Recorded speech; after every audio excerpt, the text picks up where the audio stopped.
The census testing going on right now in Spartanburg County is making history. That's because for the first time ever, the federal government is testing out the use of postal workers to gather census data from people who fail to fill out the form. I'm 7 News consumer anchor Diane Lee with why this move has some policymakers concerned about confidentiality.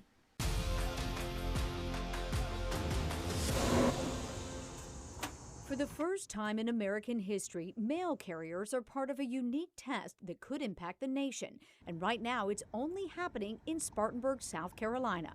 If you live anywhere within the boundaries of this map, you must, by law, fill out a census form online before the end of August. The instructions have already been mailed, but it's not the USPS delivery of this mid-decade census testing information that's noteworthy. What's new is that letter carriers have been asked to knock on the door of anyone who fails to fill out the census and gather their data. I think it's good. I mean, United States Postal Service is a part of our U.S. government's arm. I thought it was a little strange. Are you concerned at all about confidentiality with a letter carrier? I probably would be. That very concern was cited in this 2020 census testing report after a similar pilot program was scrapped during the 2018 census test. It, quote, determined that the pilot could not be implemented because of irreconcilable differences. Thank you for coming before us here. In June, U.S. Senators grilled Postmaster General David Steiner about the cited conflict in the law.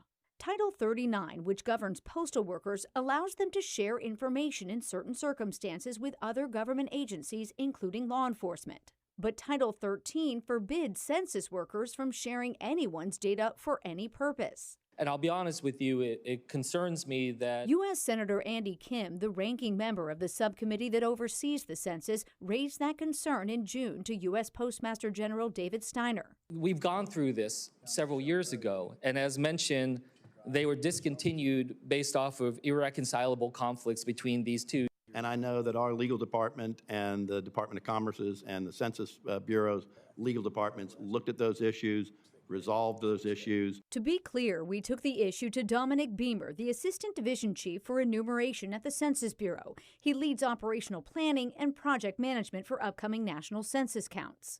Are postal workers subject to the same confidentiality requirements set forth in the census law? Yes, they are subject to the exact same Title 13, Title 26 provisions in federal law as every other census taker is. But when we pressed further, we were asked to pause the interview. Can they even keep it separate if they're doing both jobs at once? Can we pause here for a moment? Yeah. I don't know how specific we honestly feel comfortable getting on that, but I think bottom line, the postal workers that are part of this pilot program, they're subject to the same confidentiality provisions that the census takers are part of. After the interview, they sent this written statement that says, in part, the Census Bureau and the U.S. Postal Service has an agreement that ensures postal workers are legally bound to keep the data they collect for the Census Bureau confidential. I am currently a consultant on census issues. Terry Ann Lowenthal, a former staff director of the U.S. House subcommittee that oversees the census, says she is skeptical.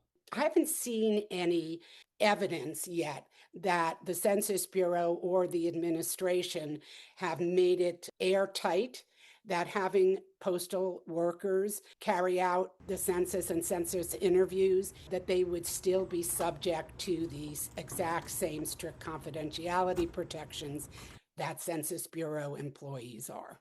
What is clear, at least for Spartanburg, is that responding is mandatory, and there are only 2 ways to do that, either by self-reporting online or through a census worker who comes to your door. Letter carrier or not, any trained census worker must carry a badge with their name and photo on it. And a census worker will never ask for your social security number, mother's maiden name, credit card information, or political party affiliation. Whatever the outcome of the data, the historic testing in Spartanburg could very well impact census gathering methods for decades to come. Now, the testing ends August 31st, so you have to fill out the form by then. The Census Bureau says the Spartanburg area was chosen for its mix of urban and rural geography, historically lower response rates, and complex or hidden housing units. By the way, I reached out to the union representing letter carriers several times with no response, but USPS sent a statement about the strong sense of duty of postal workers. You can find more on this story on my Here to Help page, WSPA.com/consumer.